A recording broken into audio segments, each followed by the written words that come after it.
entonces. Oye, nada más una aclaración, Jesús. Bueno, Sí. Oscar o Estela, no sé quién de los dos me va a ayudar con la presentación. Nada más lo aclaro, ¿no? Porque les voy a pedir que estén cambiando los acetatos. Perfecto, Hola, muy doctor. bien. Bueno, vamos a comenzar este tercer y último bloque de participaciones para ello es un placer ceder la palabra al doctor Onésimo Hernández Lerma, profesor emérito de nuestro departamento, quien nos hablará sobre diversos aspectos de la optimización dinámica. Por favor, Onésimo. Gracias, Jesús. Bueno, en primer lugar, pues muchas gracias a Héctor Jasso por la invitación a hablar en esta celebración del 60 aniversario de nuestro departamento. Y entonces yo les voy a hablar en términos muy generales sobre lo que hacemos en optimización dinámica, en lo que se refiere a control óptimo y teoría de juegos.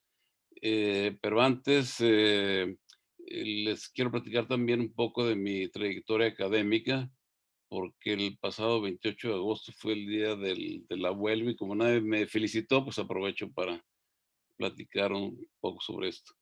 La siguiente, por favor. Miren, en formación académica, yo estoy en el Colegio del Aire de la Fuerza Aérea Mexicana, que por supuesto eh, no era una de nivel profesional, escuela, pero sí fue muy importante en el sentido de que por haber trabajado ahí en la Fuerza Aérea, me interesó estudiar ingeniería aeronáutica en el Politécnico, concretamente en la ESIME. Y por eso vine a la Ciudad de México, al Poli, ¿no? A estudiar ingeniería y luego por cosas de la vida, pues me cambié y en lugar de estudiar ingeniería, acabé estudiando en la Escuela de Física y Matemáticas, ¿no? La licenciatura. Profesor, ¿quién es usted en la foto? Mira, el que está ahí en la, ¿me ves? Ahí, ese mero. Ah, ok, ok. Bueno, entonces, decía, después estudié la maestría y el doctorado en Estados Unidos, también hice un postdoctorado en la Universidad de Texas en Austin. La siguiente, por favor.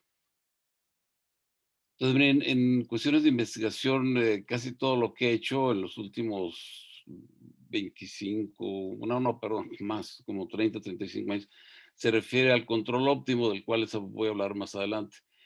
Y de manera natural, ¿verdad? Estos problemas de control nos ha llevado a estudiar problemas de estabilidad en algún sentido, por ejemplo, en el sentido de Lyapunov o en el sentido de ergodicidad. Y también nos llevó a estudiar problemas de programación lineal en espacios de dimensión infinita, que son problemas muy interesantes. Y luego de ahí pasamos más recientemente a juegos dinámicos, que es, como veremos, es una extensión muy natural de los problemas de control óptimo. La siguiente, por favor. Entonces, miren, en estas áreas que mencioné, si ustedes revisan MathSciNet, la página esta de la Ciudad Matemática Americana, van a ver que ahí aparecen aproximadamente 150 publicaciones mías, de los cuales alrededor de 140 son artículos y otros 10 son libros. Y en lo que se refiere a citas, lo que en Google Académico aparece en el pasado 26 de agosto, 6.433 con un índice H de 35, y aquí entre nosotros nunca he sabido lo que es el índice H, pero se usa mucho en algunos contextos, ¿no? Por ejemplo, evaluación de profesores en el SNI y en otros lados, ¿no? La siguiente, por favor. La parte de formación de recursos humanos, de nuevo en la página de la Ciudad Matemática Americana, en el Genealogy Project, tengo 24 estudiantes de doctorado y un detalle interesante es que hay presentes 31 descendientes. O sea, tengo mis hijos académicos y luego mis nietos. Y en la parte de maestría he tenido 46 alumnos y de postdoc 5, 2 mexicanos, uno de España, uno de Francia y uno de China. La siguiente, por favor. Bueno, ok. Miren, la parte de honores me voy a echar mis flores, ya que nadie me las echa, pues me las echo a mí mismo. Recibí el Premio Nacional de Ciencias en 2001. Tengo un doctorado honoris causa en la Universidad de Sonora, la Universidad Lázaro Cárdenas del Poli, un premio Scopus de la editorial Sevier. La siguiente, por favor. Oscar. Eh, Bueno, soy profesor investigador emérito en el CIMBESTAF desde el 2009, fellow de la Sociedad Matemática Americana del 2013 y investigador nacional emérito en el OSNI en el 2014. La siguiente, por favor. Entonces, miren, ya entrando en la cuestión más matemática, eh, eh, yo trabajo en problemas de optimización, ¿no? Entonces, en el caso más sencillo, ustedes recuerdan de cálculo 1, tienen una función h definida sobre un espacio x, ¿verdad? Una función real, y el problema es encontrar un punto en x en donde la función h alcanza un máximo o un mínimo. Eso es lo que significa optimizar, calcular máximos o mínimos, ¿verdad? Entonces, fíjense, de entrada el espacio x y la función h pueden ser muy arbitrarios. Pero si quieren ya resultados concretos, ¿no? Pues ustedes saben que en matemáticas hay que poner hipótesis, ¿no? Y entonces en la parte de existencia, un resultado muy conocido es que si la función es continua y X es un espacio compacto, por ejemplo un intervalo, entonces H tiene un máximo y un mínimo. Entonces ya para hablar de resultados concretos ya necesitan introducir cierta topología, etcétera, ¿no? Si quieren más condiciones, por ejemplo, una condición necesaria, entonces generalmente se piden condiciones ya todavía un poco más fuertes, ¿no? Ya se requiere diferenciabilidad. Entonces, si saben que la función tiene un óptimo en un punto interior del conjunto, del dominio, entonces la derivada se anula en ese punto. Esa condición no es suficiente, ¿no? Por ejemplo, esta función h de x igual a x al cubo, pues su derivada se anula en x igual a 0, pero no tiene el 0 es un punto silla, ¿no? No es un mínimo ni un máximo. Entonces, si quieren una condición suficiente, necesitan todavía más hipótesis. Por ejemplo, que la segunda ya necesitan que la función sea 2 veces diferenciable y que la segunda derivada sea menor o igual que 0 para tener un mínimo. Si quieren un máximo, entonces se invierte esta desigualdad. Entonces, a lo que quería llegar con estas es que eh, los, eh, estas condiciones que acabo de mencionar, topología, diferenciabilidad, etcétera, etcétera, no existe nada de eso en un problema de control. ¿Entienden? De entrada, no existe ninguna de esas condiciones. La siguiente, por favor.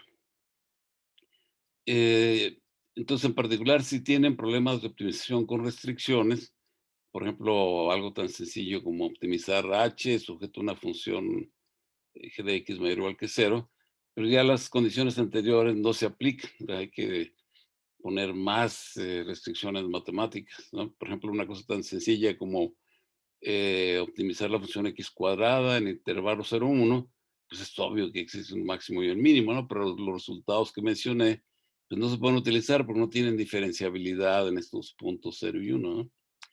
La siguiente, por favor. Entonces, ahora sí ya les voy a empezar a hablar de optimización dinámica. Eh, los problemas de control óptimo se refieren a optimizar el comportamiento de un sistema dinámico, ¿verdad? Y entonces, ¿qué necesitan de entrada en un problema de control óptimo? Pues mínimo dos componentes, ¿no? Que es el sistema dinámico que quieren controlar y un criterio de optimización para saber qué es lo que quieren optimizar, ¿no? O sea, qué aspecto del sistema. Entonces, entonces tenemos en el caso del sistema dinámico, imagínense, por ejemplo, una ecuación diferencial ordinaria o algo así, ¿no?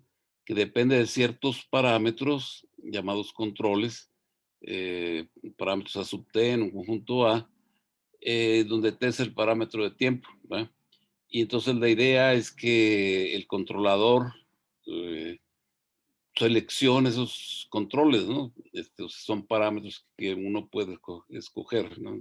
Dentro del conjunto A.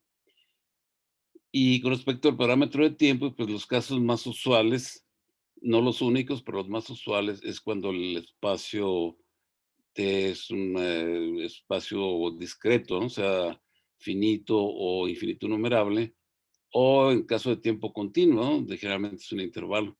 Pero también se estudian problemas híbridos, ¿no? Donde hay una combinación de tiempos discretos y continuos, por ejemplo, ¿no?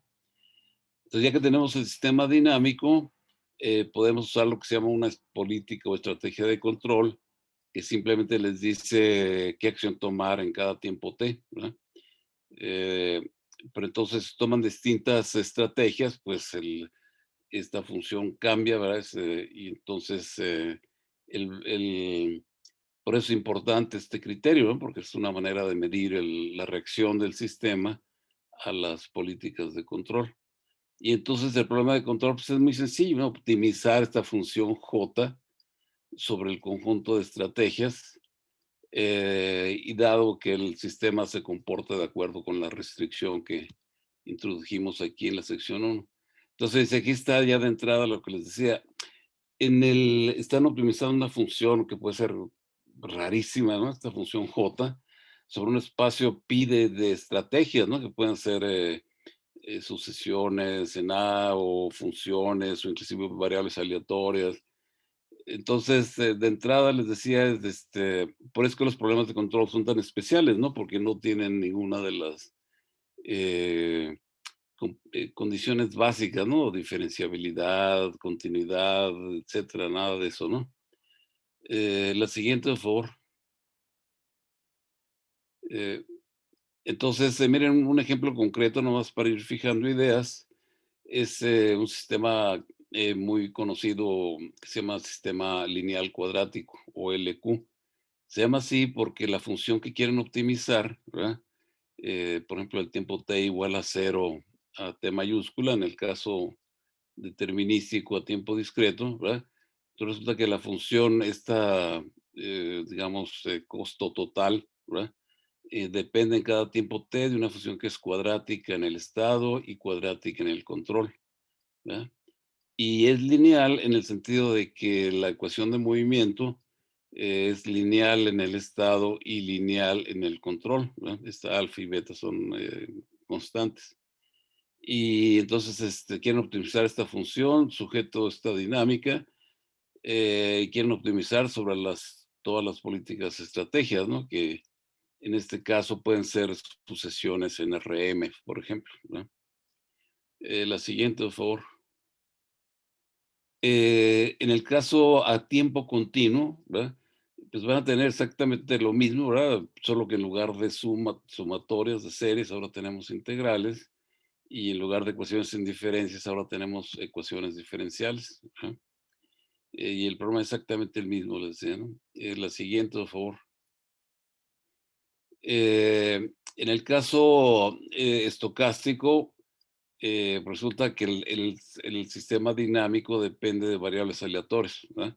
Entonces, el proceso de estados son variables aleatorias, los controles también pueden ser aleatorios, ¿verdad? Y entonces, pues esta función cuadrática que querían optimizar, digo que aparece aquí en la sumatoria, pues es aleatoria. Entonces toma uno la esperanza del costo total, ¿no? De 0 a t mayúscula, ¿verdad? La siguiente, por favor.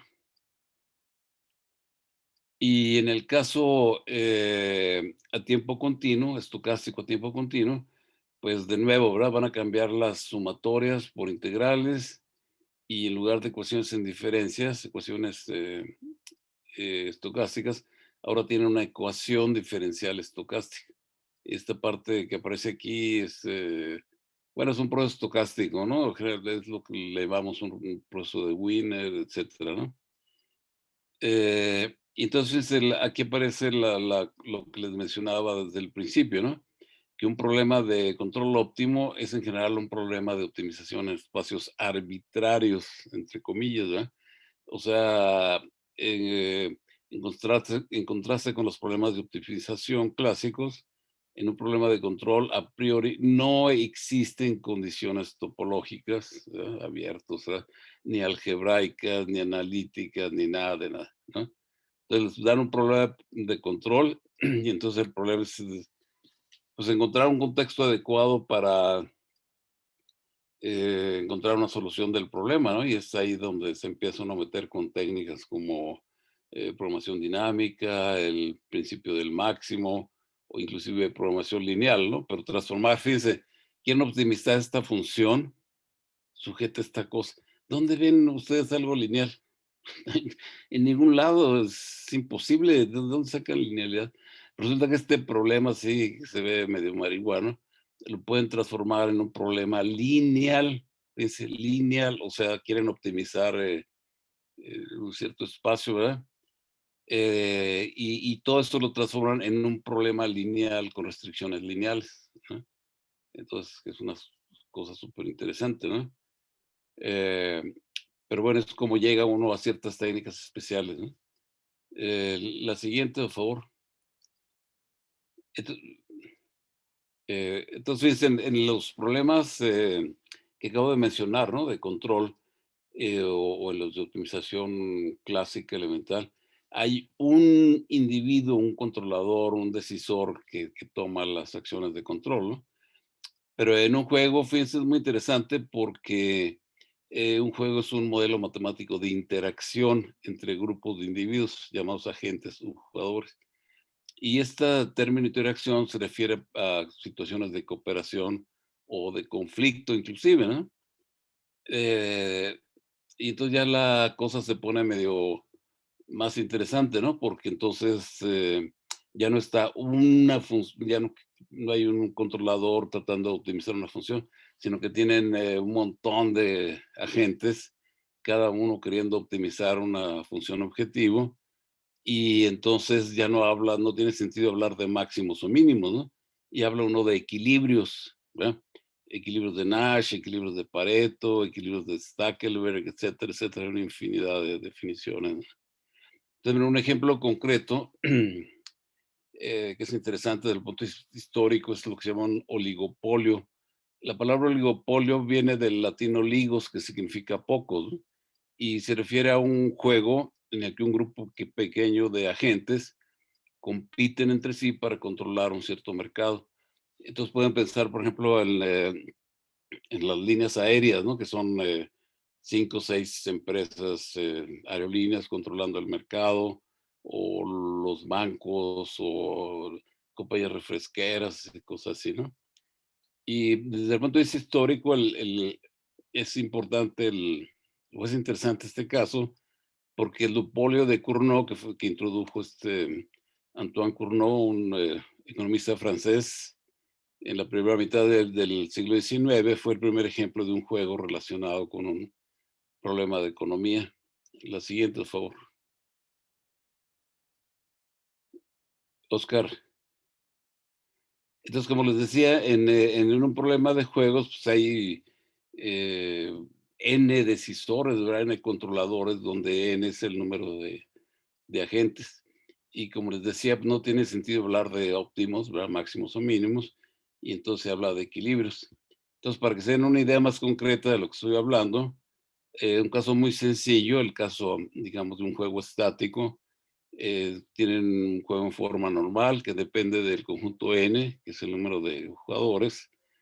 Para cada jugador I tienen un conjunto de acciones factibles, ¿verdad? A sub I, y luego para cada I tiene una función real definida sobre el producto de cartesiano de los conjuntos A1 hasta N, ¿verdad? Que es lo que se llama la función objetivo o función de pago del jugador I. Pero entonces, fíjense, aquí ya pueden ver la diferencia, ¿no? Con los problemas de optimización clásicos, que cada jugador quiere optimizar una función, pero la función depende no solo de lo que hace el jugador Y, sino de lo que hacen todos los jugadores, ¿no? De 1 hasta N, ¿verdad? Y la siguiente, por favor. Eh, entonces, pues uno de los equilibrios más comunes es lo que se llama un equilibrio de Nash o equilibrio no cooperativo. Se llama no cooperativo porque básicamente son como N jugadores, cada quien rascándose con sus propias uñas, ¿no? Y queriendo hacer las cosas por su cuenta, ¿no? Optimizar una cierta función. Entonces tienen un juego normal como el que acabo de describir. A es el producto cartesiano de los conjuntos de acciones. Y se dice que un vector A estrella en A es un equilibrio de Nash. Si para el juego G, si para cada jugador, fíjense, el jugador I maximiza la función B sub I en la i-ésima coordenada, en la A sub I, mientras los otros jugadores fijan sus estrategias a 1 hasta I menos 1 estrella y lo mismo de I más 1 en adelante, ¿verdad? Entonces, en otras palabras, A estrella es un equilibrio de Nash si para cada I la componente I estrella es la mejor respuesta del jugador I a las acciones de las acciones restantes, ¿no? Que está el vector pero excepto la i-ésima coordenada. Y entonces, pues sí, efectivamente es lo que podríamos llamar un equilibrio, porque ninguno de los jugadores tiene incentivos para desviarse de sus respectivas acciones. ¿Por qué no tiene incentivos? Pues que estén en el máximo, ¿no? O sea, aquí está optimizando su función objetivo. Pero entonces, fíjense, si se fijan, esto parece un problema de optimización común y corriente, ¿no? Pero el problema es que son problemas acoplados.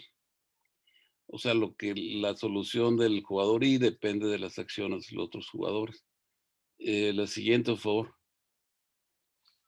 Y entonces, ya para terminar,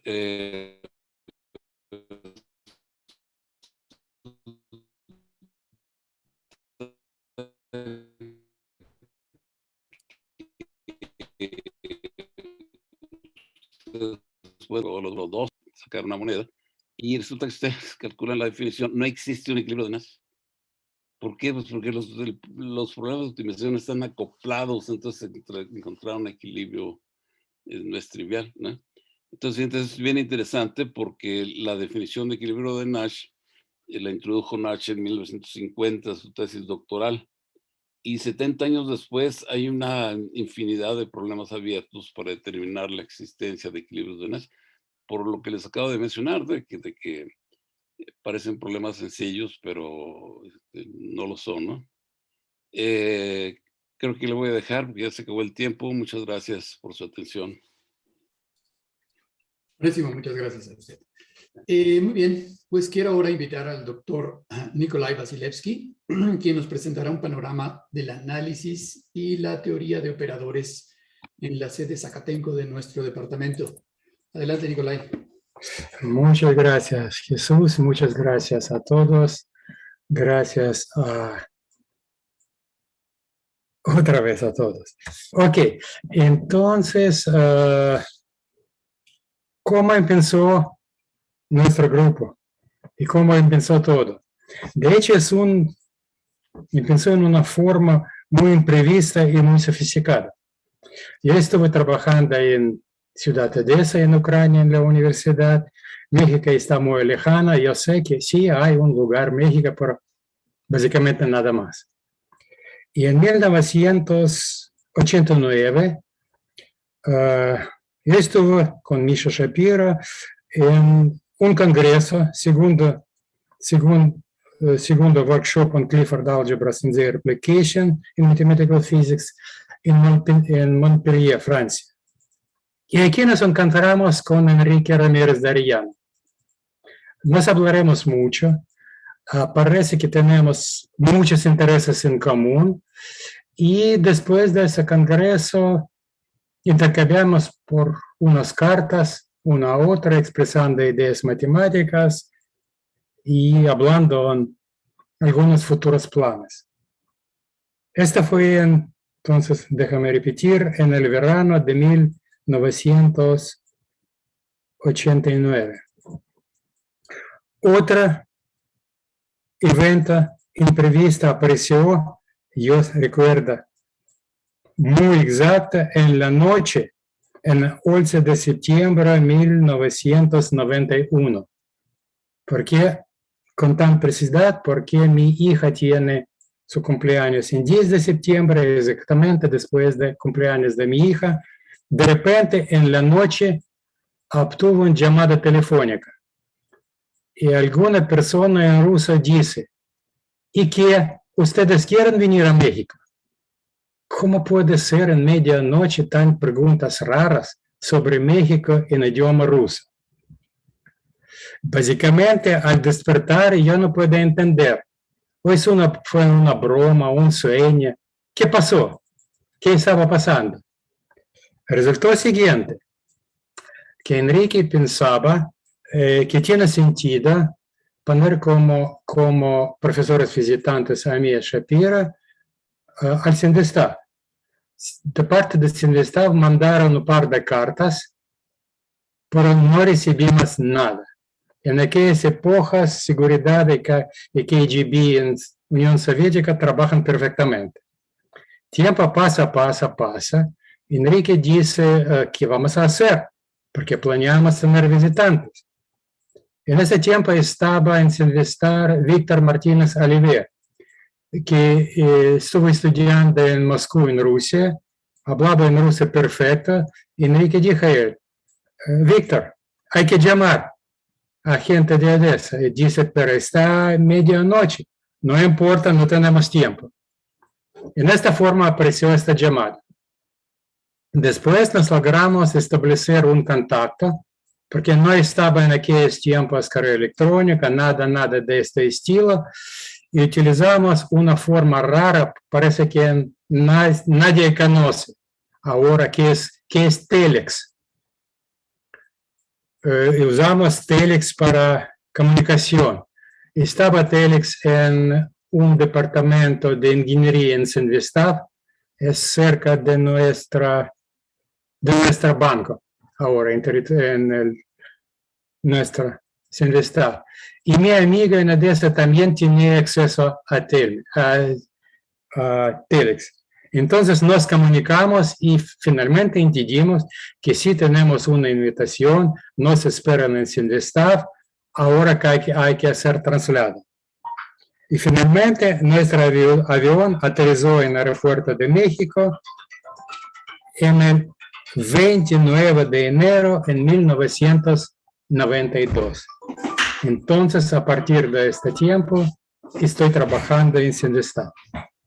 Así está esta historia, como nos llegamos aquí. Ok. Al estar trabajando en Sindestav, de hecho, Misha Shapira fue al Poli en el siguiente año y yo sigo trabajando en Sindestav. Mis primeros estudiantes de grado aparecen, no me recuerdo exacto, aparece en 1995, 1996.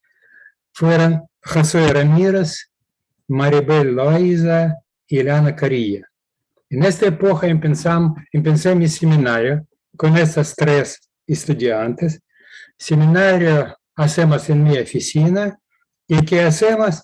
Estudiamos algunas propiedades de estructura de álgebras y estrellas, álgebras particulares generadas por proyecciones, álgebras de Kunz, etc. Entonces, tema mayor estaba estructura de álgebras y estrellas. En particular, me interesaría en este tema álgebras generadas por proyecciones. Suponemos que hay un espacio de Hilbert y hay una cantidad finita de proyecciones. ¿Qué álgebra genera? ¿Qué se sabe en matemáticas y qué es muy interesante? Hay dos principalmente diferentes. No encontramos palabras correctas, adecuadas en español, pero en inglés se dice tame caso y wild caso. Tame caso que uno puede explicar y entender todo.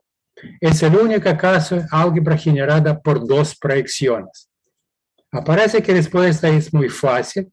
Lo único que uno debe de saber es el espectro del cuadrado de diferencia de estas proyecciones. Después, álgebra tiene una estructura y características muy claras. Para más de 2, 3, es ya en situación wild.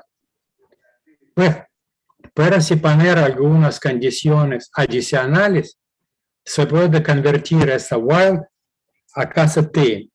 Yo encontré un caso especial cuando, teniendo un número finito de proyecciones, se permite escribir álgebra C estrella generada por ellas con estas extra condiciones.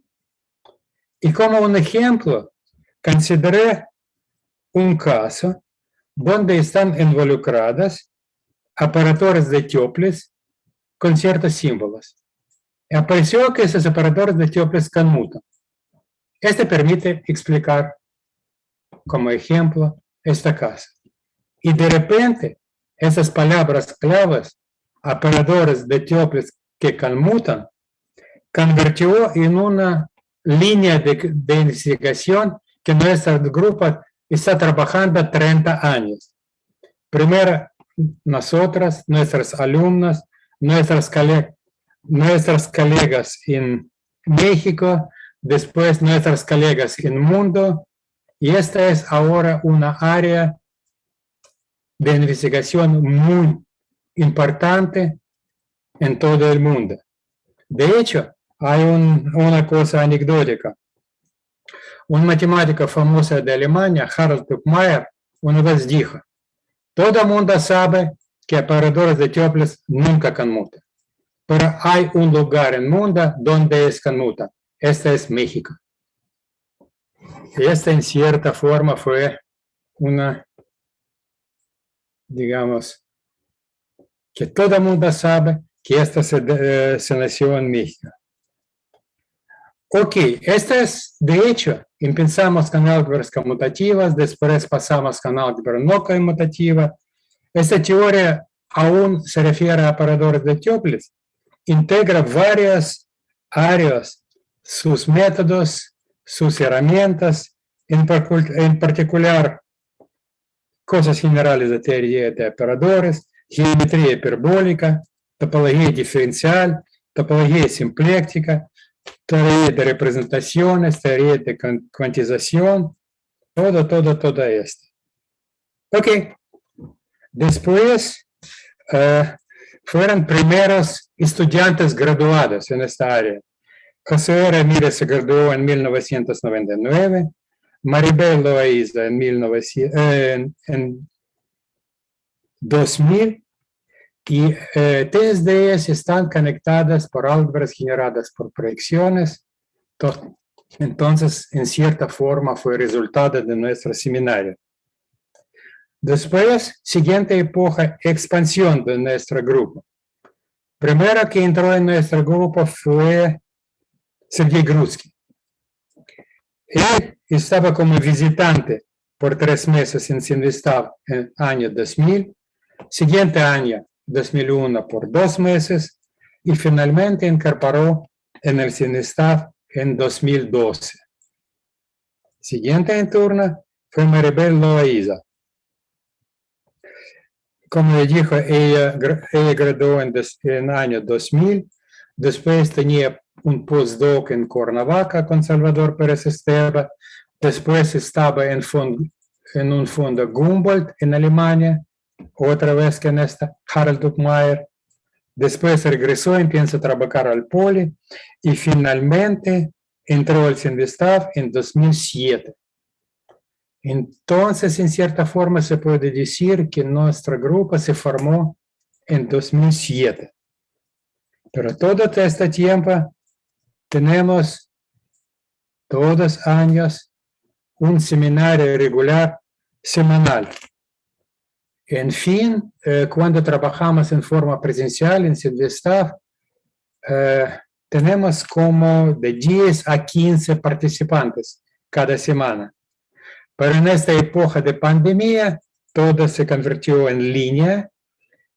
Esto da cierta ventaja, porque incorporaron al CINVESTAV nuestros colegas en México, en Colombia, en otros países, y cada seminario en línea tenemos de 22 a 25 participantes permanentes con un recuerdo de 29 participantes. Entonces, que ahora todas ellas piden, no quedan en línea. Queremos que ustedes sigan en línea. Tenemos que participar en el seminario. Entonces, en esta forma, pandemia sí ayudó a ver las ventajas de estos seminarios. ¿De qué trabajamos en nuestro campo? Como dijo, primero es una línea importante, describimos álgebras conmutativas si estrellas, álgebras de Banach, que están generadas por operadores de Toeplitz. Es importante que aquí debajo viene mucho de geometría hiperbólica. Estas álgebras pueden ser caracterizadas o como órbitas de grupos conmutativos de biomorfismos o en términos de haces hiperbólicas en el disco o en foliaciones lagrangianas en el boolean. Entonces, hay mucha geometría debajo. Después convertimos a descripción de álgebras no conmutativas y estrellas. Aquí aparecen unos efectos interesantes.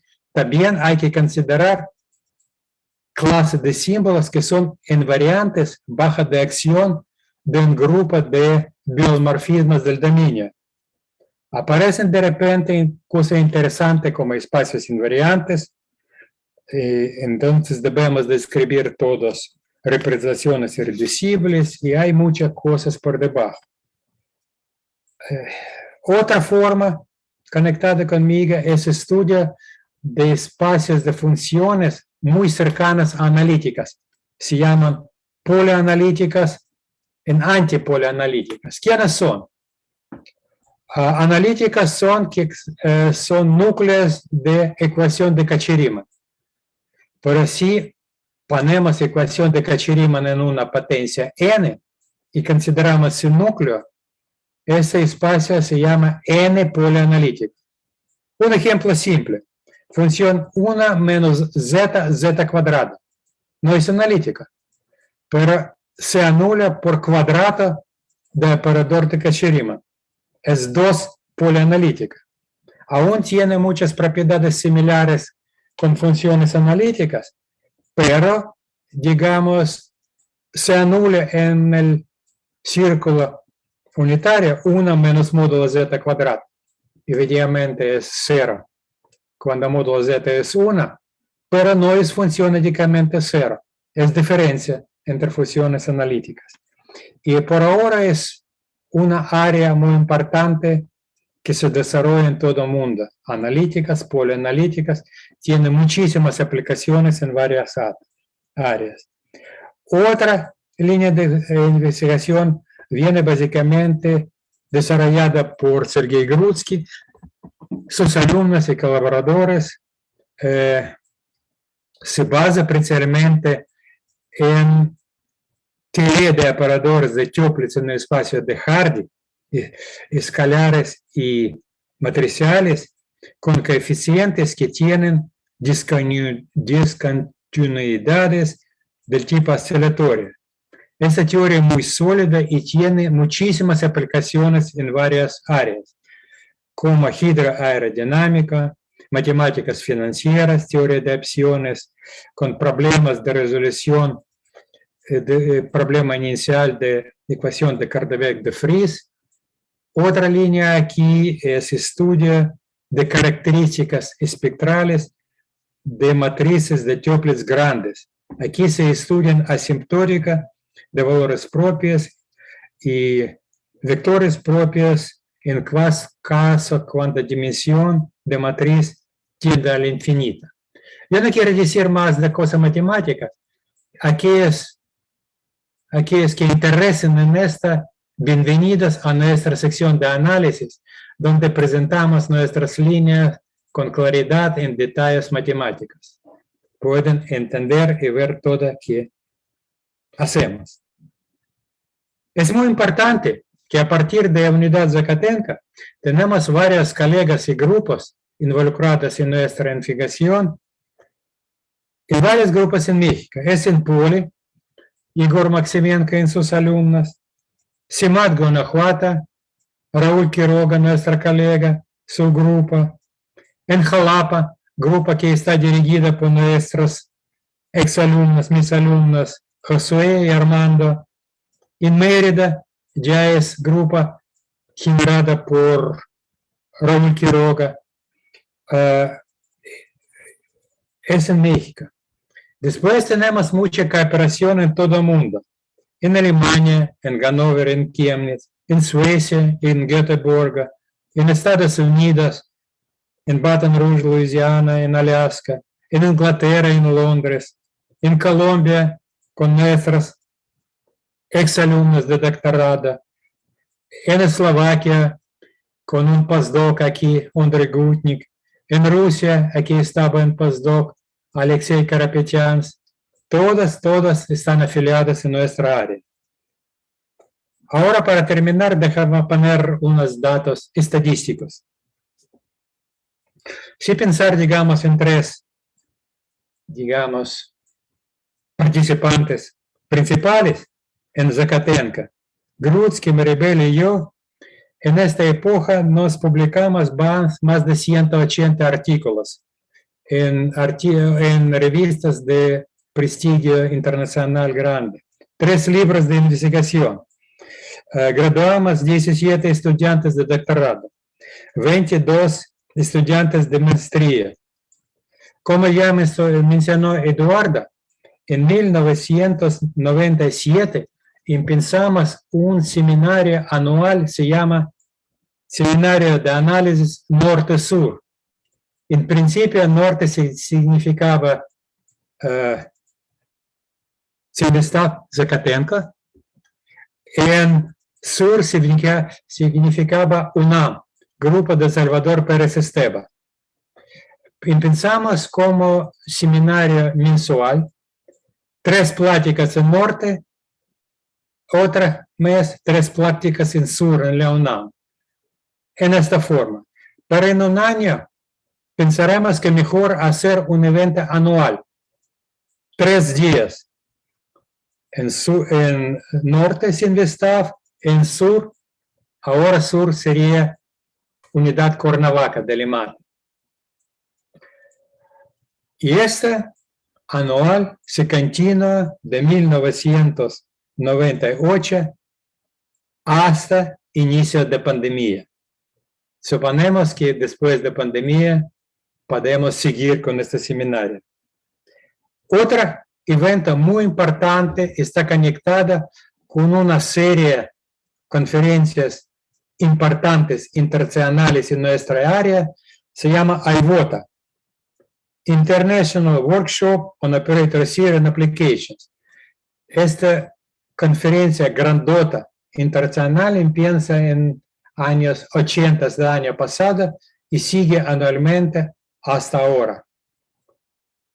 Este año estaba en Chapman University en Orange County. Y tenemos en 2009, este evento en Guanajuato. Nos organizamos yo, Raúl Quiroga, en Grutsky.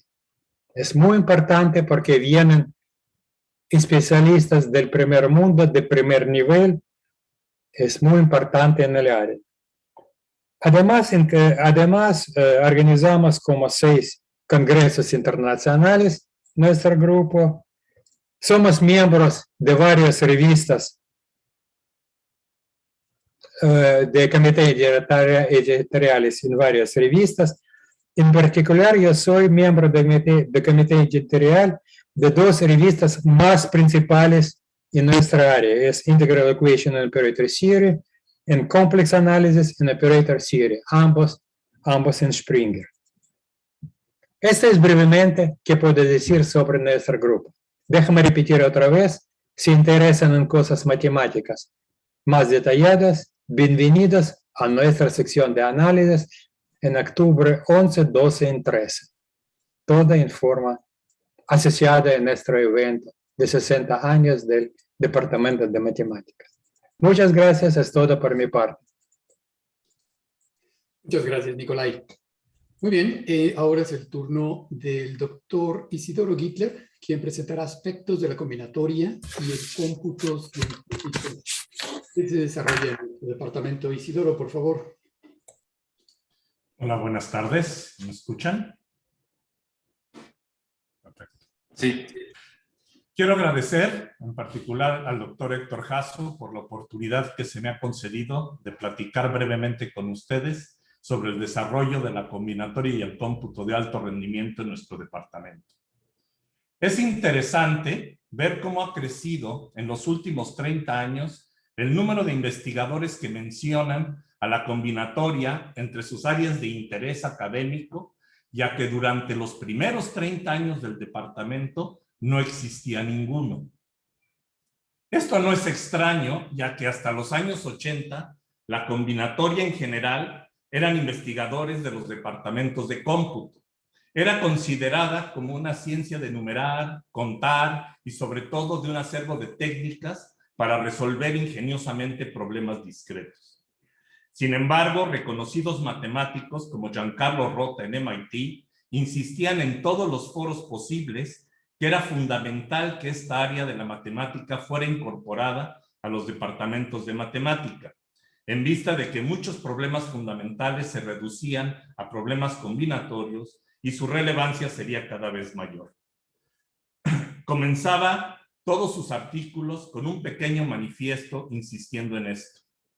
Hoy día podemos ver que casi cualquier departamento de matemáticas tiene algún grupo en combinatoria o temas afines. Recuerdo mucho ahorita lo que ha sucedido en varias pláticas anteriores, cuando, por ejemplo, Luis Gorostiza, el doctor Gorostiza, mencionaba lo que significaba empezar a trabajar en su área en el departamento, donde había otras áreas que eran dominantes o predominantes, preponderantes, o ahorita cuando Nicolai habla de los comienzos de cómo formaron su grupo. Durante la primera década de estos 30 años, comenzamos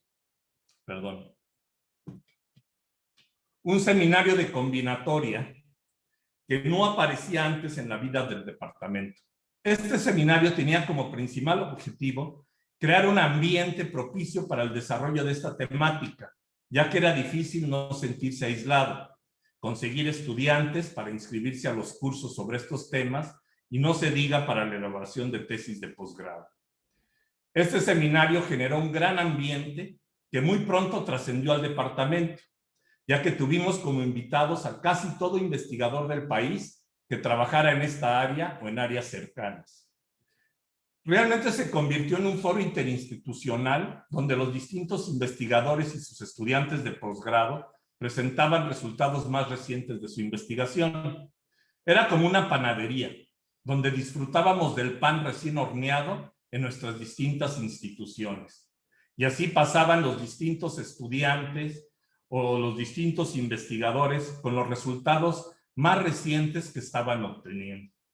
Tuvimos a Víctor Neumann Lara, a Javier Bracho, a Gilberto Calvillo, a David Romero, Luis Verde, Eduardo Rivera, entre muchos otros. Y básicamente cualquier investigador joven que estuviera realizando investigación en el área. Pero además es interesante ver que como estaban participando investigadores y grupos de otras instituciones, en particular la UNAM y la UNAM, también pronto empezamos a tener muchos invitados extranjeros de gran prestigio internacional que dieron pláticas en el seminario y creció rápidamente sus visitas en vista de que el aforo, ¿sí?, que tenían estaba garantizado. No era fácil traer personas a hablar en estas áreas, aunque ya estaban desarrolladas en otras instituciones, porque éramos muy pocos todavía también a nivel nacional. Entonces el seminario sirvió para aglutinar además a los investigadores de las distintas instituciones y tener un seminario, un foro, donde estos invitados pudieran ponernos en la frontera del conocimiento. También para romper la soledad, participamos activamente en la organización, tanto como componencias como organizadores, de eventos importantes de combinatoria, en particular el más importante del área, conocido actualmente como el Coloquio Víctor Neumann Lara, de teoría de las gráficas, combinatoria y sus aplicaciones. También contribuíamos activamente en el área de combinatoria del Congreso Nacional de la Sociedad Matemática Mexicana y las distintas reuniones conjuntas de la Sociedad Matemática Mexicana con otras sociedades matemáticas del mundo.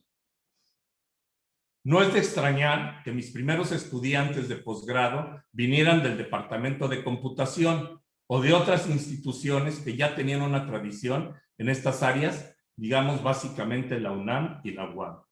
Esto era complicado porque si pensamos que poder introducir un área en un departamento con una larga tradición ya en ese entonces de 30 años, con disciplinas que se habían consolidado a nivel internacional y con investigadores que eran pilares, no nomás nacionales, sino a nivel internacional de esas áreas, llegar con una nueva área era muy complicado y era un proceso que se tenía que dar y se iba a dar de una manera lenta pero continua. Para 1995 organizamos el primer taller internacional Aspectos combinatorios y computacionales de la optimización, la topología y el álgebra, ACOTA, que hasta antes de la pandemia llevaba 25 años ininterrumpidos de realizarse cada 2 años, solo quedando sin realizarse por la pandemia en el 2020.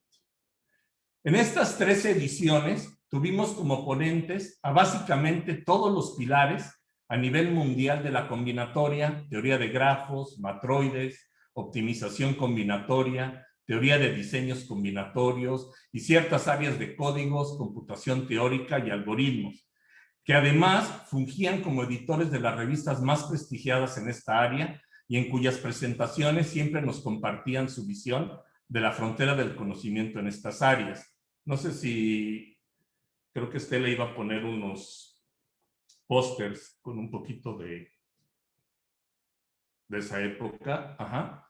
Entonces, una de las características importantes de este evento era que nos movíamos alrededor de todo el país y se hizo un efecto bola de nieve donde la lista de nuestros invitados era tan sorprendente y había llegado a causar tal entusiasmo que cada vez más y más investigadores de prestigio a nivel internacional querían participar en ellos. El evento era por invitación y esta es la lista, por ejemplo, de todos los participantes que de una u otra manera están o han participado en los eventos desde su inicio.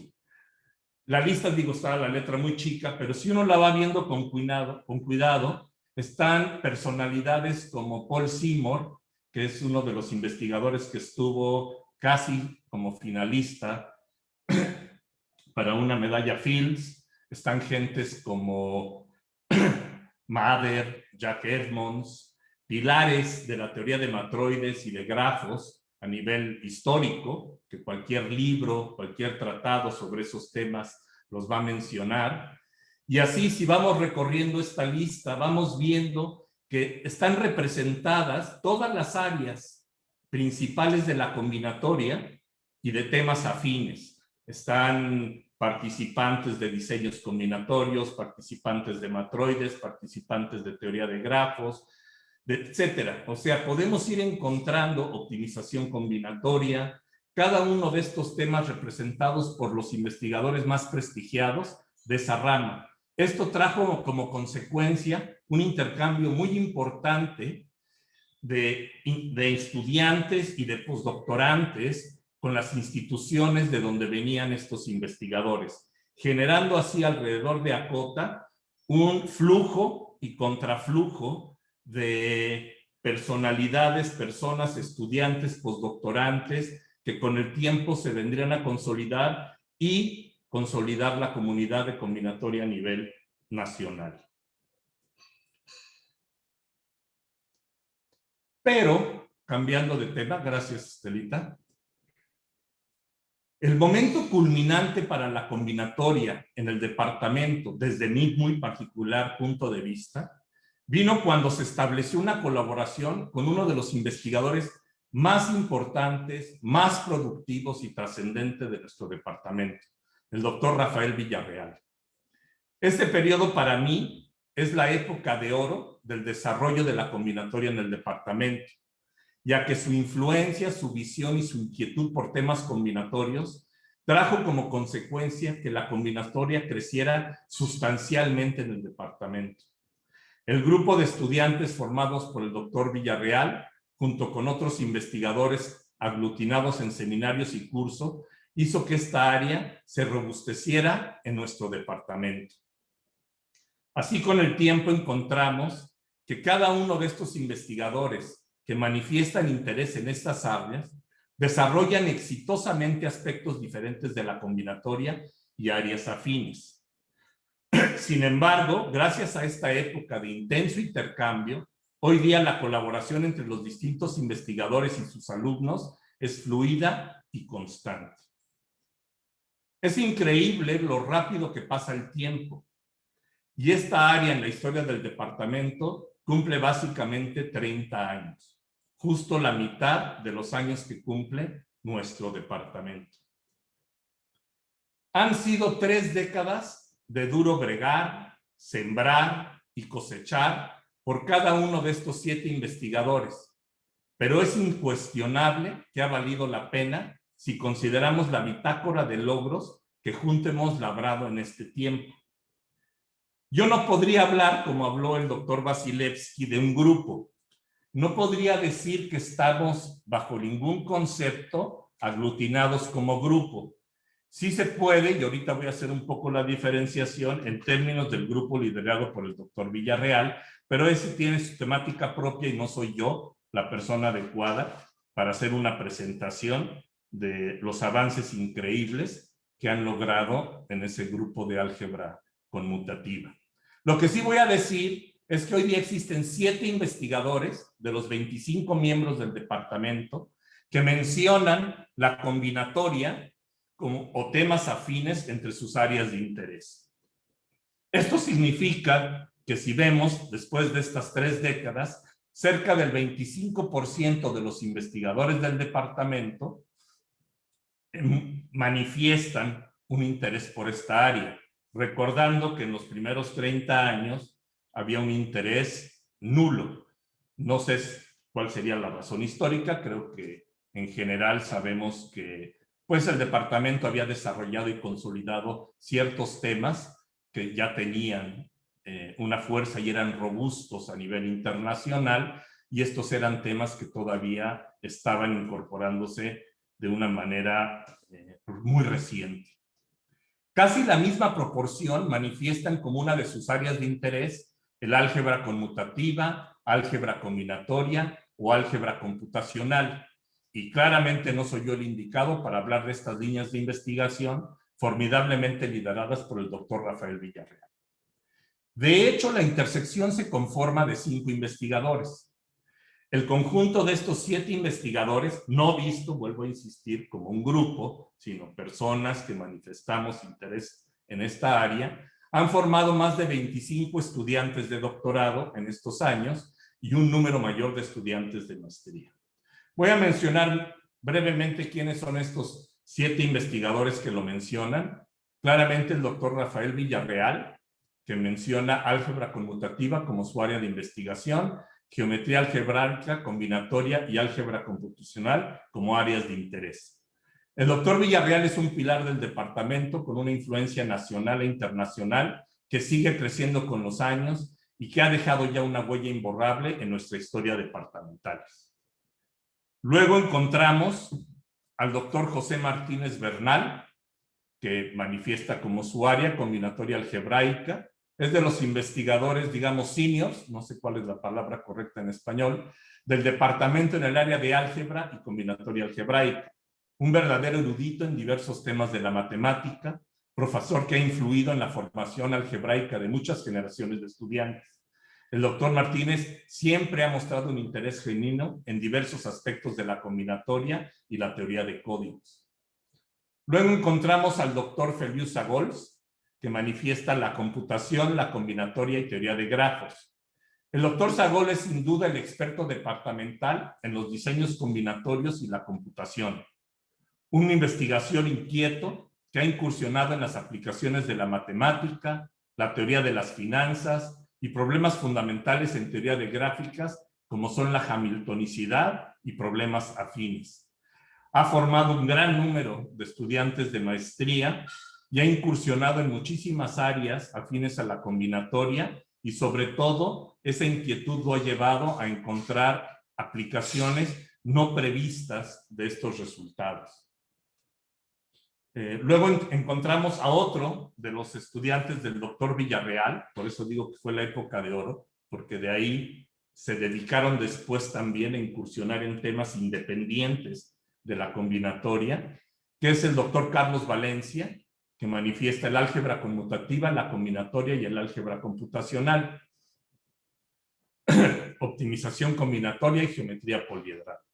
El doctor Valencia ha explorado el álgebra conmutativa y computacional, problemas difíciles de la combinatoria, y el único que se ha especializado en la optimización combinatoria y poliedral. Tuvo una colaboración con los laboratorios de Hewlett Packard en Estados Unidos, plasmado esa colaboración en varias patentes internacionales. Su versatilidad ha llevado a incursionar en distintas temáticas del álgebra y la combinatoria. Ha formado realmente a su alrededor, junto con sus estudiantes, un grupo que le ha permitido incursionar de una manera preponderante en distintas áreas nuevas afines a su desarrollo. Luego encontramos a otro de los estudiantes del doctor Villarreal, el doctor Enrique Reyes, que manifiesta el álgebra conmutativa combinatoria. El doctor Reyes es, a mi forma de ver, el más cercano a las líneas iniciadas en el departamento por el doctor Villarreal. Ha logrado profundizar en la teoría moderna de la combinatoria, que lo posiciona como líder internacional en varios temas, y su conocimiento del álgebra conmutativa y computacional lo ponen en la frontera en varios temas de gran trascendencia, como el estudio de ideales tóricos asociados a estructuras combinatorias.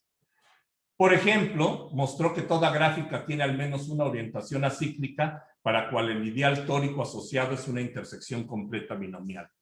Resultado que ha sido generalizado en diversas direcciones y con gran éxito. Y luego, más reciente, se incorporó el doctor Rui Favila en geometría computacional y combinatoria, algoritmos y teoría de grafos. El doctor Rui Favila es sin lugar a dudas el experto departamental en geometría computacional y combinatoria y en algoritmos. Rápidamente se ha posicionado como un líder nacional en estas áreas y mantiene una gran colaboración a nivel mundial.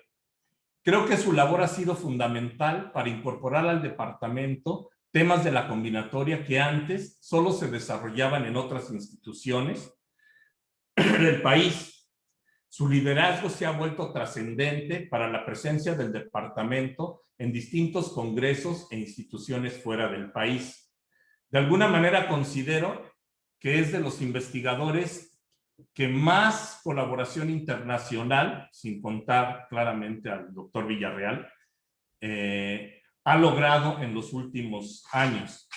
Está colaborando con distintos grupos, tanto nacionales como internacionales, y se está involucrando en muchos temas modernos que traen frescura al departamento en temas de la combinatoria y la algorítmica. Y luego, bueno, pues me encuentro yo, que mis áreas de interés son la combinatoria, los algoritmos combinatorios, el álgebra computacional, teoría de grafos. Y básicamente, pues lo que yo he desarrollado han sido trabajos en operaciones triángulo-estrella, en grafos y otras estructuras combinatorias, trabajado alrededor de la conjetura de Jus-Vinci, asociado al problema de suma de cuadrados, caracterización de familias de gráficas libres de subgráficas inducidas, matroides y deltamatroides, el problema de representabilidad, entre otros muchos temas que me han interesado a lo largo de estas 3 décadas.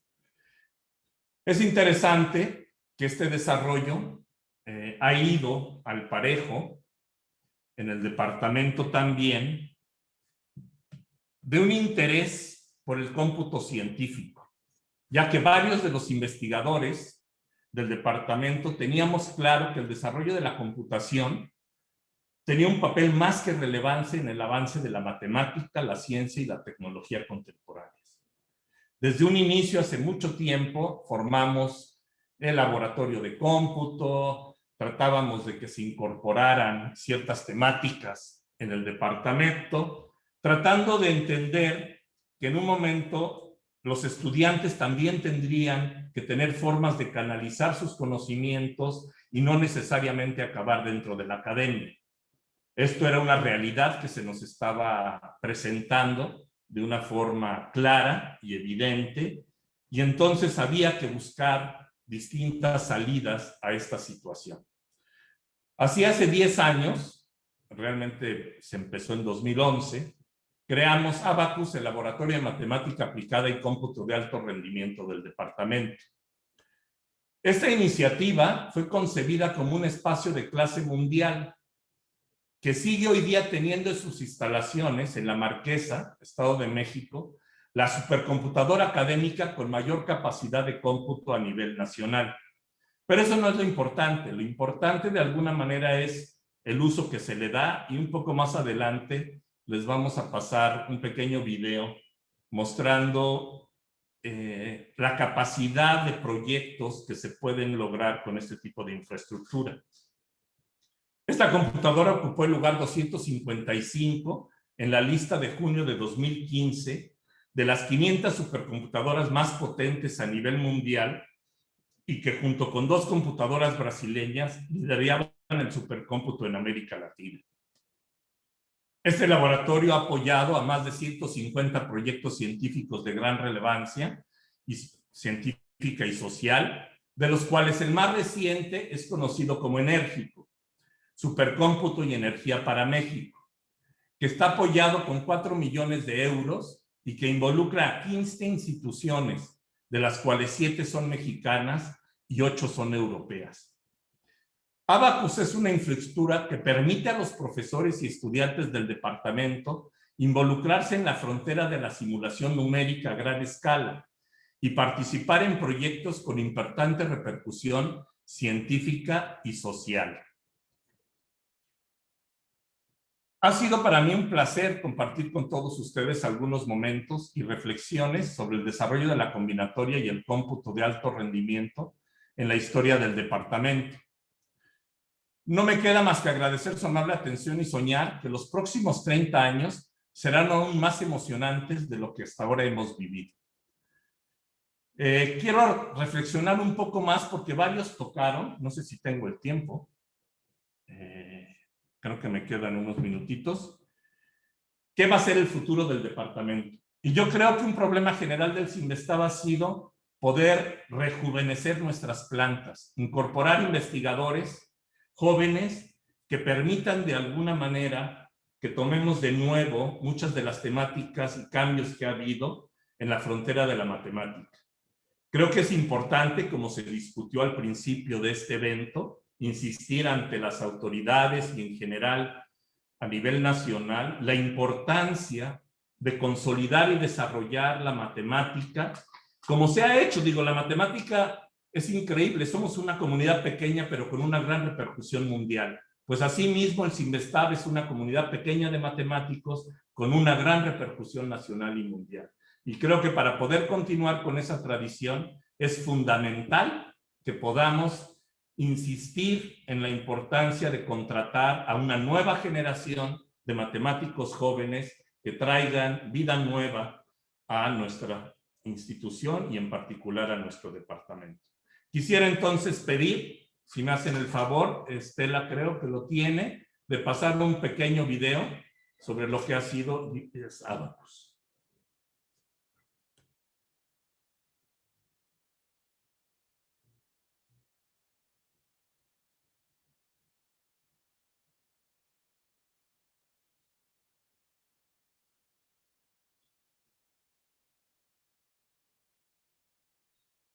Cómputo de alto rendimiento del CIMBESTAB es la primera fase para la conformación de la nueva unidad del CIMBESTAB en el Estado de México, que junto a las 9 unidades del CIMBESTAB cuentan con más de 650 investigadores que producen aproximadamente 1.200 artículos al año.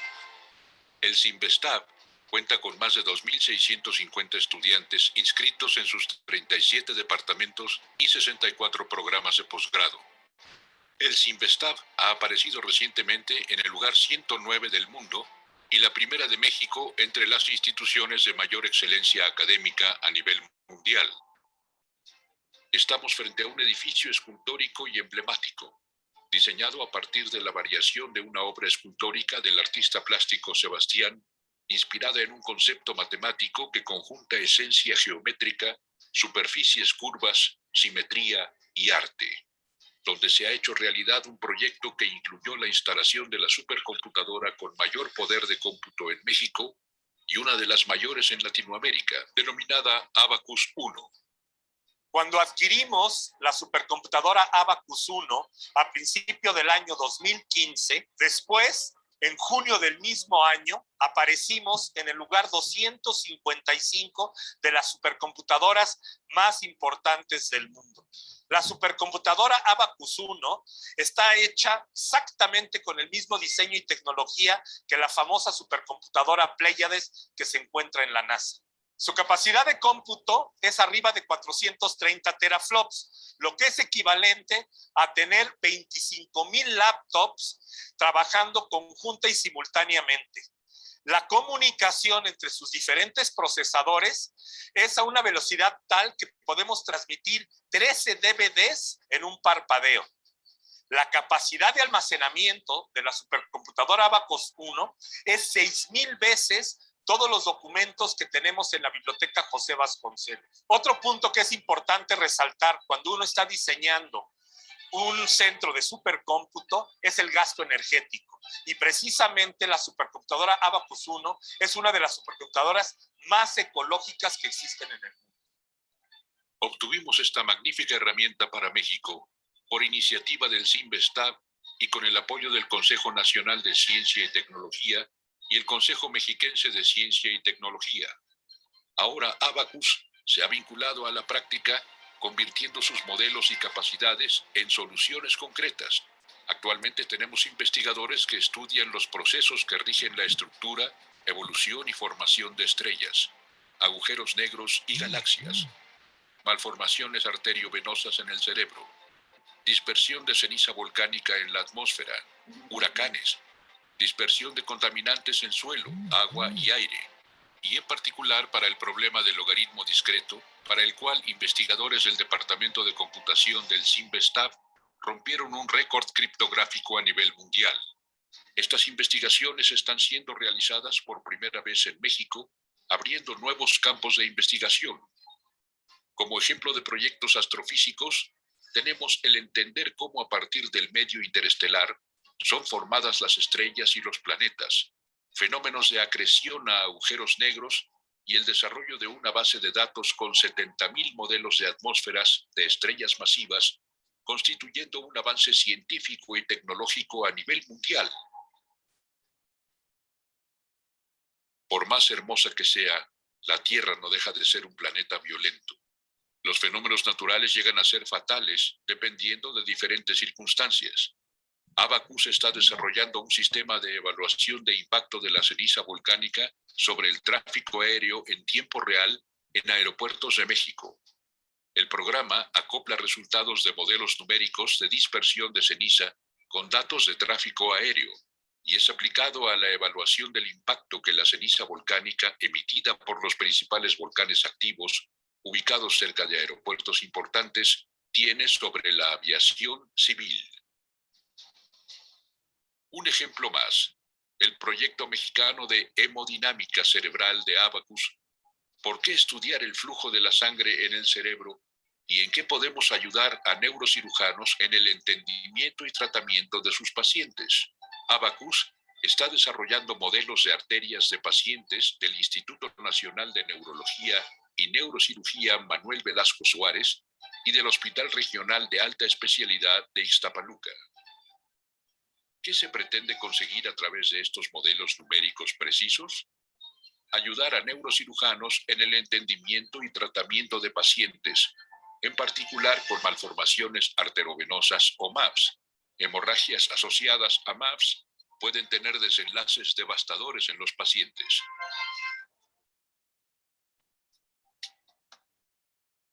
Alcanzamos un momento del futuro. Ahora hay que extenderlo y mejorarlo. La supercomputadora Abacus 1 acompañará seguramente muchos más momentos de avance de la ciencia en México que permitan mejorar la calidad de vida de los habitantes de este país.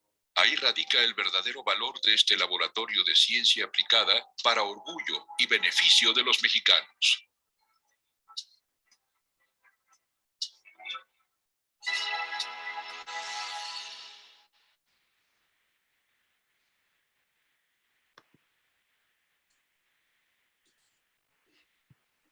Excelente, muy bien. Muchas gracias, Isidoro. Bueno, para cerrar este programa de actividades. El doctor Isidoro está hablando, ¿ya?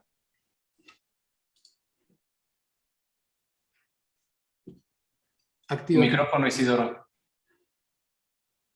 Perdón, nomás había agradecido la oportunidad de festejar con todos ustedes este gran momento en la historia del departamento y les mando un abrazo muy sentido a todos. Gracias. Gracias.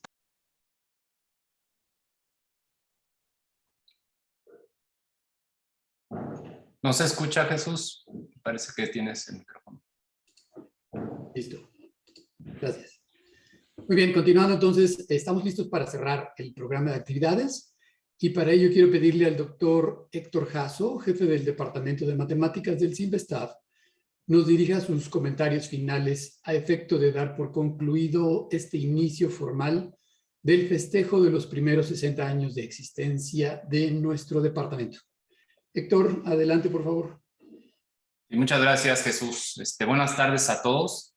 Antes que todo, quiero comentar que nos faltó como parte de los ponentes, que por supuesto estaba contemplado al profesor Enrique Ramírez de Arellano. Sin embargo, pues por razones de salud del profesor, pues no pudo estar con nosotros. Por otro lado, también quiero aclarar que la mayor parte de los índices y estadísticas que mostraré las he obtenido de un trabajo titánico que han hecho tanto nuestro coordinador académico Rui Favila como nuestro personal administrativo para la muy próxima evaluación de nuestro posgrado. Y también invito a la audiencia a consultar la liga que Estela y Oscar han puesto en el chat, en donde pueden ver más información pues muy interesante del departamento, como su historia, estadísticas, entre otros, ¿no? Ahí pueden profundizar un poquito más sobre todo esto que han venido abordando todos nuestros profesores. Y bueno, pues yo pienso hablar de una percepción personal de lo que hoy en día es el Departamento de Matemáticas y concluiré con algunos puntos que considero importantes de hacia dónde nos dirigimos, ¿no? Bien, voy a comenzar comentando brevemente cuál ha sido, bajo mi punto de vista, la contribución que ha tenido este departamento para la sociedad de este país. Bueno, pues podemos iniciar diciendo que este departamento ha contribuido de manera significativa, sobre todo en investigación de primer nivel, ¿no? Esto se plasma básicamente en la publicación de artículos, en su mayoría en revistas indizadas, también en la publicación de libros y o capítulos de libros en editoriales de alto prestigio, en patentes, etc. Creo también que otra contribución importante radica en la generación de recursos humanos de primerísima calidad, tanto de maestros como de doctores en ciencias. Obviamente, esta calidad se debe en parte a los cursos de alto nivel que se han impartido en nuestro posgrado. Más recientemente hemos podido acercar el conocimiento matemático a sectores no necesariamente académicos, en la solución de diversos problemas prácticos que han tenido un impacto social. Y por supuesto que este punto es sin lugar a dudas otra contribución de este departamento para el país, ¿no? Sobre todo que en estos tiempos en los que se reconoce mucho las investigaciones enfocadas a generar impactos positivos, ¿no?, a la sociedad. Un ejemplo de ello es lo que Isidoro acaba de comentar de Abacus, ¿verdad? Bueno, de todos estos rubros, o sea, llámese investigación, docencia, generación de recursos humanos y vinculación, quiero comenzar destacando un dato importante. Resulta ser que el promedio anual de producción de artículos por investigador aquí en el departamento es de 1.2. Este número está por arriba del promedio anual en Estados Unidos, el cual ronda por ahí del 0.7 artículos anuales por investigador. Bien, ahora voy a hablar un poquito sobre las áreas de investigación en las que trabajan nuestros actuales profesores. La verdad es que no es fácil englobarlas en pocas áreas representativas, pero un aproximado pues, puede ser el siguiente. Y ahí le pediría por favor a Estela o a Oscar si me pudieran, sí, exacto. Bueno, miren, yo creo que de todas las áreas de investigación de nuestro departamento podríamos poner estos tres pilares fundamentales, que es el análisis, el álgebra y la combinatoria, y finalmente la topología y geometría. El orden no es por importancia, sino simplemente por, ni siquiera por orden alfabético, ustedes disculpen, pero yo creí que era por orden alfabético. Pero bien, entonces, en el área de análisis, si pueden pasar a la otra, ahí tenemos algunas áreas en las que nuestros profesores actualmente se vienen desarrollando.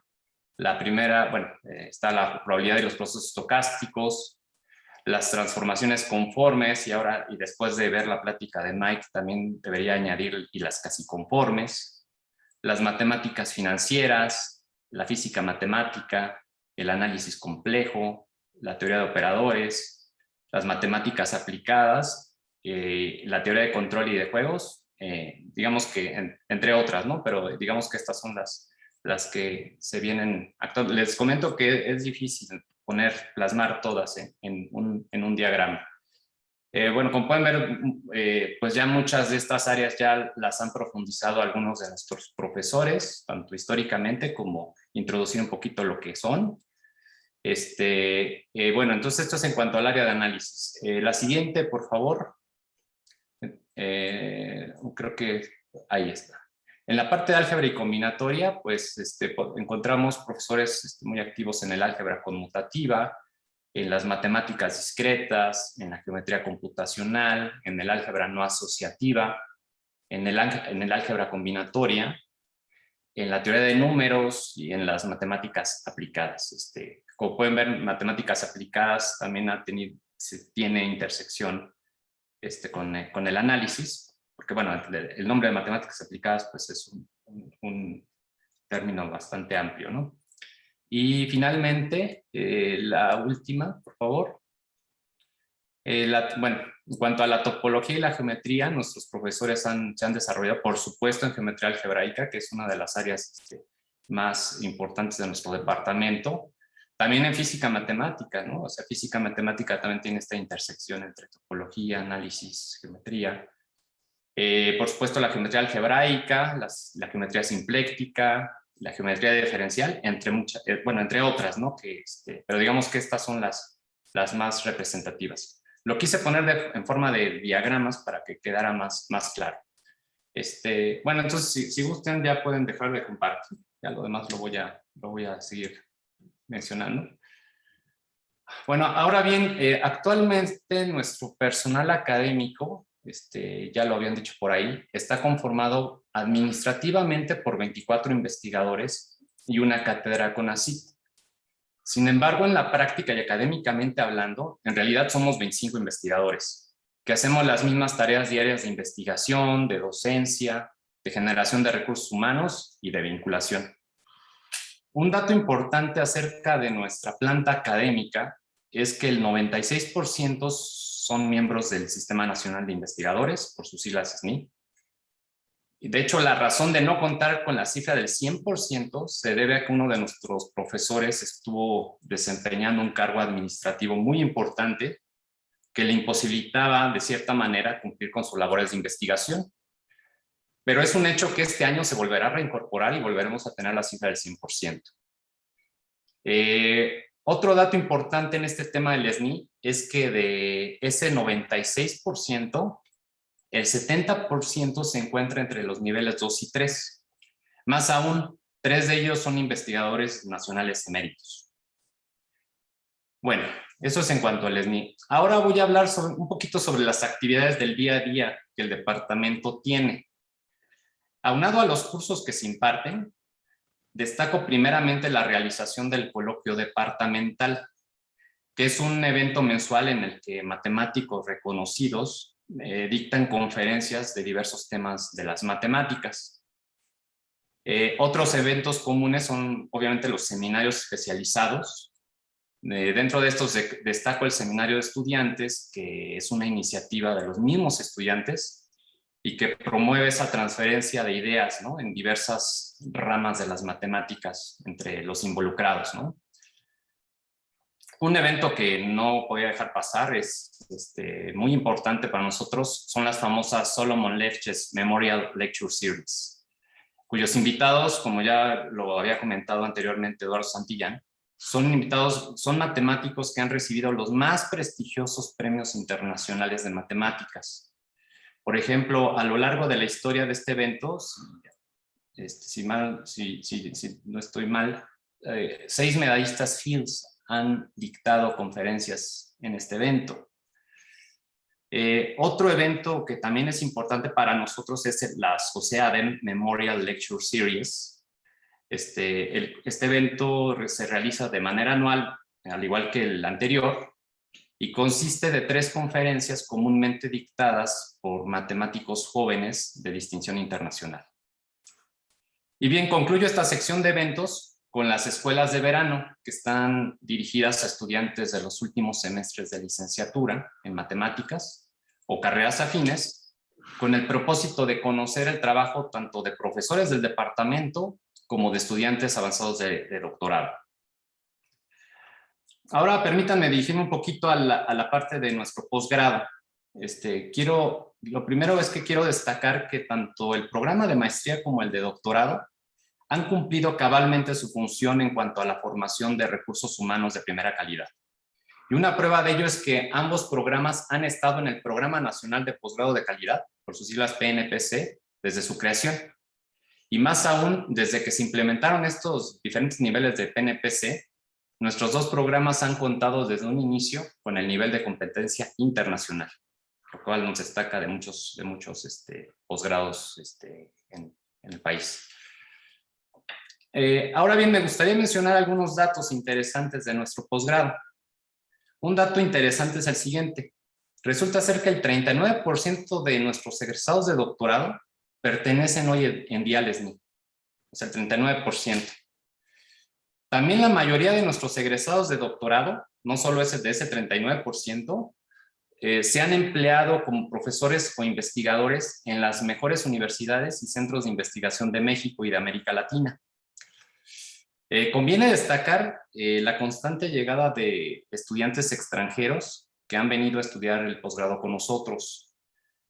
Por ejemplo, de todos los estudiantes que se matricularon entre 2010 y 2020, el 33% de todos los estudiantes de doctorado eran extranjeros, o sea, una tercera parte de todo ese grupo en esa ventana de 2010 a 2020. Y el 17% de maestría. Todos ellos provenientes de países como Colombia, Venezuela, Bolivia, Costa Rica, Cuba, El Salvador, Estados Unidos e Irán. Entonces, pues como pueden ver, sí tenemos también esta parte de captar gente no solo del país, sino de otros países. Bien, por otra parte, y esto se comentó en estas pláticas anteriores, sobre todo con las autoridades, el no poder dejar a un lado la inclusión de género femenino en nuestro departamento. Bien, como saben, en este país hay un grave rezago en el acceso de las mujeres en las ciencias exactas, en particular en las matemáticas. Y bien, pues en nuestro departamento siempre hemos sido inclusivos con el género femenino. Esto sin lugar a dudas. Y esto se ha visto reflejado en los últimos años, pues hemos recibido un número muy significativo de mujeres talentosas. Algunas de ellas inclusive han recibido premios importantes como el premio Weizmann, otorgado por la Academia Mexicana de Ciencias, que premia las mejores tesis de doctorado. Y justamente el año pasado una de nuestras estudiantes fue galardonada en recibir este premio. Un dato, perdón, que es de reconocer y ya anteriormente en la participación de Rui Fabila comentó un poco sobre esto, es que del año 2016 a la fecha, el 32% de nuestros egresados fueron mujeres, más o menos una tercera parte. Esta cifra es superior al porcentaje de Estados Unidos en ese mismo periodo, que ha sido de 29%. Pues estamos 3% arriba más que en Estados Unidos. En fin, bueno. Ya para concluir mi intervención, me gustaría comentar un poco hacia dónde nos dirigimos en el futuro y algunas reflexiones acerca de un estatus idóneo del departamento, que ya algunos de los profesores, en particular Isidoro, comentó. Bueno, como ya mencioné, nuestro profesorado es de primera calidad y sin duda seguirá trabajando en los 4 rubros que ya mencioné, ¿no? Es decir, investigación, docencia, generación de recursos humanos y vinculación. En todos ellos se seguirá trabajando de manera activa, sin duda, con la calidad de siempre para seguir fortaleciendo las áreas del departamento. Otro aspecto que seguramente lograremos a través de los años es seguirnos manteniendo como una de las principales instituciones matemáticas del país, así como el reconocimiento de nuestra institución, de nuestro departamento a nivel internacional, el cual actualmente tenemos, ¿no? Creo también que estaremos involucrados en varios proyectos multidisciplinarios, en donde la matemática juega un papel fundamental. De hecho, ya lo hemos comenzado a hacer con la creación de Abacus, que ya Isidoro comentó y profundizó, que ha venido albergando diversos proyectos de gran envergadura. Bien, ahora algunas reflexiones.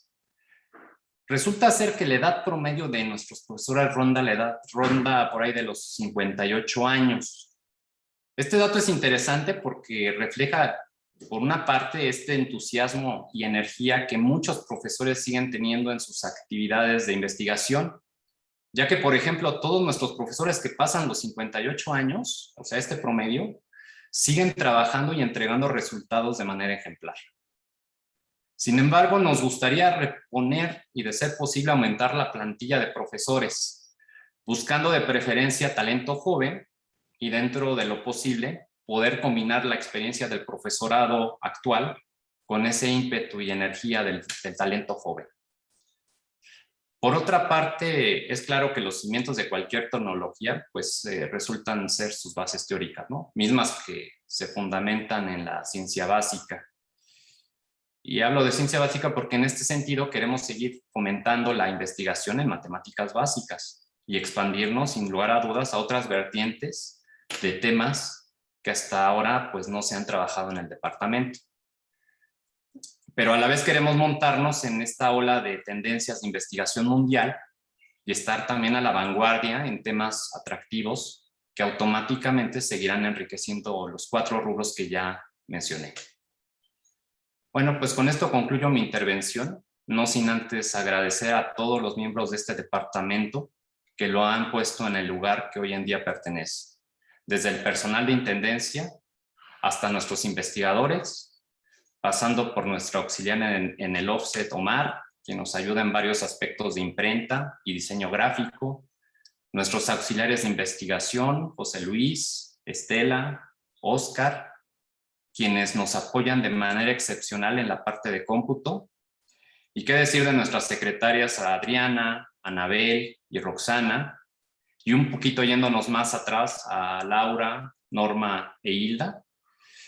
Todas ellas han servido principalmente de intérpretes entre el lenguaje burocrático y el lenguaje de los investigadores. Y sin su apoyo sería casi imposible realizar las tareas de investigación.